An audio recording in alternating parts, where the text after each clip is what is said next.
So guys, Nnamdi Kanu visited the Supreme Court today to personally submit a motion that will stop Justice Omotosho from carrying out a judgment on him on the 20th of November this very month. There are other details I'll be bringing you in this video session, but before then, I'll be allowing you to briefly watch Nnamdi Kanu's entrance to the Supreme Court and also watch when he had a little interaction with Maxwell Opara, who is one of his legal representatives in the Federal High Court. So when you're in her office, okay. So this is the thing. They give a directive that Count 7 doesn't exist in law. So that the should amend it, change it, it doesn't exist. They refuse. I still play to that same faulty law. Yes, it was an error. It's not an error, big error. So I want them to correct it. That was one of the motions we asked, that appeal should be set aside. That's correct. And it has not been had. Yes. Some of the errors and mistakes in that judgment. In the judgment. And the reason why it should give you a closer date. Absolutely. A closer date to get the motion. Yeah, only on sources. These are the things that you listed. The fundamental error. It's none at the main judgment. It's upon page 22, page 25, page 26, page 27. The main thing would have not has now repealed laws and not found any prosecution. They still remitted back repealed laws to the High Court. For the Federal High Court to correct it. Oh, it's true. To correct it. They have not corrected it. So I had to come back here. For them to correct it? Yes, they didn't correct it because it's an error on the face of the record. And there are some directives were hanging. And it was not compliant. Yes, especially with Count 7.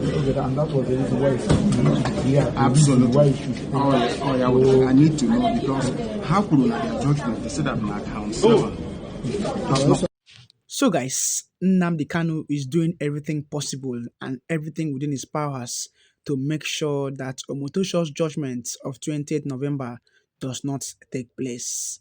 And I want to be bringing you the grounds of that very application in which Nnamdi Kanu submitted today in the Supreme Court, because Nnamdi Kanu has made the Supreme Court know that Omotosho has not been fair in his ruling, and Omotosho shouldn't be allowed to go ahead with the judgments on himself on the 20th of November.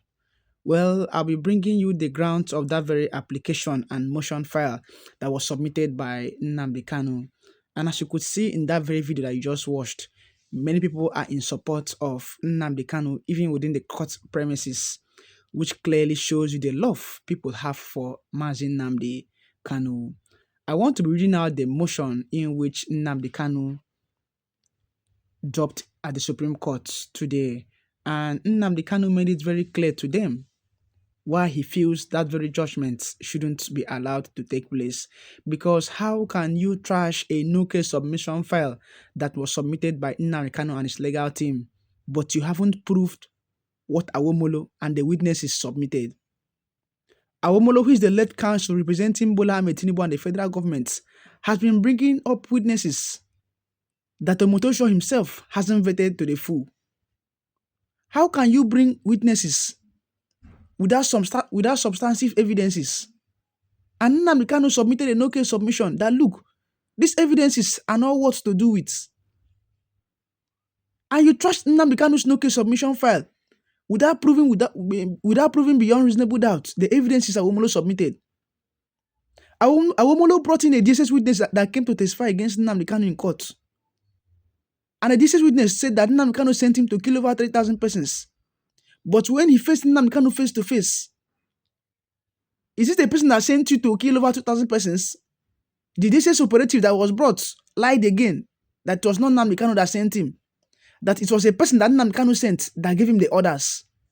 But he was working through Nnamdi Kanu's order from a third party. How was that possible? That was what led Nnamdi Kanu to submit a no-case submission file. And what did Omotosho do? He went on a 3-month vacation, and after going on a 3-month vacation, he appeared in court and trashed Nnamdi Kanu no-case submission file. And now you want to deliver judgment on Nnamdi Kanu on the 20th of this very month. In which country is this done? And Nnamdi Kanu and his team now are now working to make sure that that judgment does not take place. Because all they want is they want Nnamdi Kanu to go to jail. But it won't work for them. It won't. How can you adjourn a case by 3 months? You had enough time to go through those evidences that was submitted in court. You couldn't find any error, only for it to come up and say, look, Nnamdi Kanu does not have any right to file a no-case submission file. That Nnamdi Kanu has a case to answer.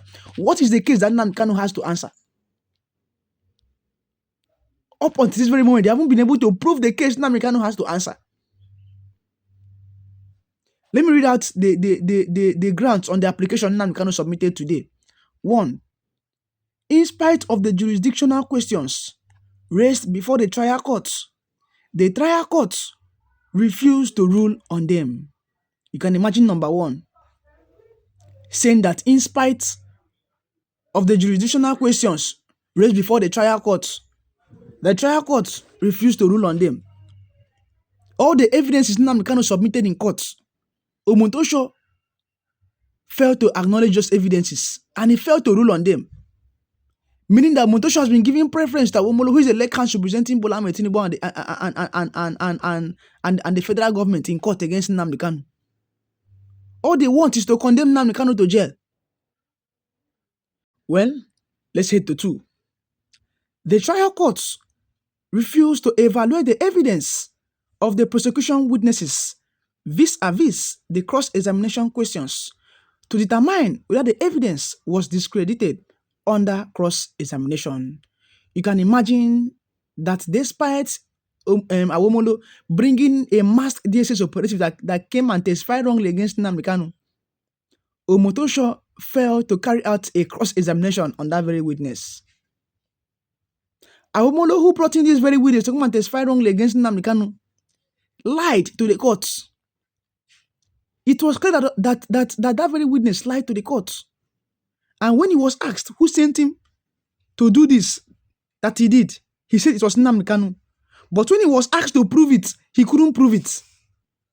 And Omotosho, if he actually carried out a cross-examination on this very witness, he would have declared Nnamdi Kanu innocent. But they all know what they are doing. Because they want to jail Nnamdi Kanu. And this is Nnamdi Kanu now submitting to the Supreme Court number 2 that look, a cross-examination was not carried out on the prosecution witnesses. Let's head to 3. Though the appellants filed lists of witnesses to be called in defense of the case and indicated that the appellant's defense will come up and the appellant fields witnesses, immediately the court determines its jurisdiction and the validity of the counts. The trial court refused and held that the decision would only be given on the objections during judgments. You can imagine that Nnamdi Kanu's legal team asked for a judgment on the witness there and then. But Omotosho illegally told them that a decision will be made on judgment day. Is this possible? Is this right? Should this be allowed to happen? And this is Nnamdi Kanu and his legal team now trying to stop that very judgment because they all know the plans of them. They know their plans. They are planning to jail Nnamdi Kanu wrongfully. Nnamdi Kanu is innocent. He has no case to answer. All charges that have been leveled against him was quashed by the appeal court in 2022. And they are trying him under a repealed law. A case that he shouldn't stand in the first place. Let's head to 4. The trial courts, while refusing to rule on the objection, foreclosed the appellant's rights to defend the heinous allegation leveled against the appellants. You can imagine that after the DSS masked operative testified wrongly against Nnamdi Kanu, they refused to grant Nnamdi Kanu the ability to defend himself against that very witness that testified wrongly against Nnamdi Kanu. And this is why Omotosho didn't carry out a cross-examination on that very witness. You can imagine what is happening in the court. You can imagine. Let's head to 5. The trial court has adjourned the matter for judgment on the 20th of November, 2025. This is Nnamdi Kanu telling the Supreme Court that, look, the judgment has been fixed for 20th of November. Let's head to 6. If the application is not granted, the appellants may be unlawfully convicted without being afforded the opportunity of knowing the validity of the counts, the jurisdiction of the trial courts, and offering defense on the merits. Nnamdi Kanu is telling the Supreme Court that the 28th of November judgments that be carried out by Omotosho should be stopped and halted. That Nnamdi Kanu doesn't even know what he wants to be judged for. Imagine, they haven't made Nnamdi Kanu know the number of counts they have been judging him for. And this is Nnamdi Kanu telling them that the decision of the trial courts and offering defense is not on merit. They want to arraign Nnamdi Kanu for what he does not know, without his knowledge. Is this right? Listen to 7.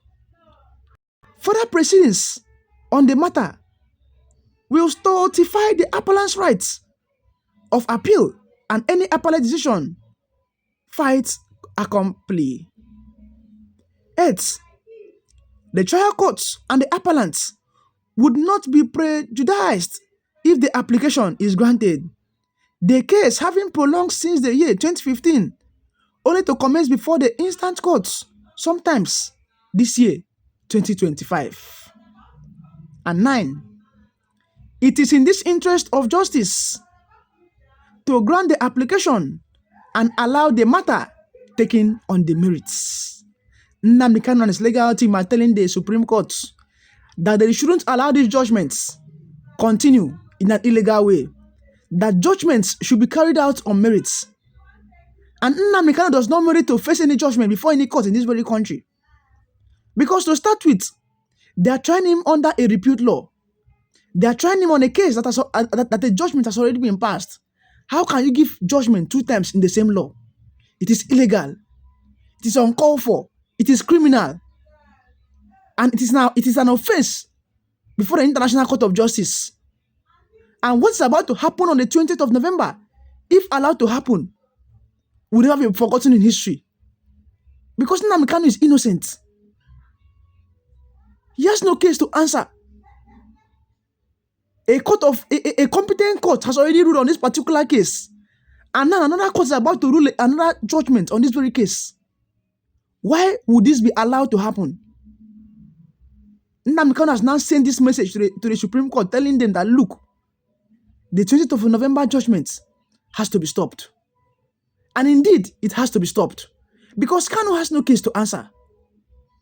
Well, at this point, you have heard, you have listened to me, and you have also seen what Nnamdi Kanu submitted in the Supreme Court today.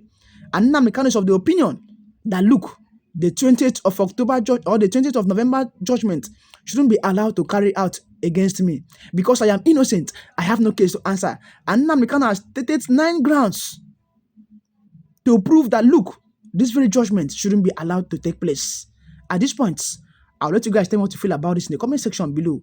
Do well to like this video, share this video, and hit the subscribe button below for more trending updates. See you in my next video updates. Bye.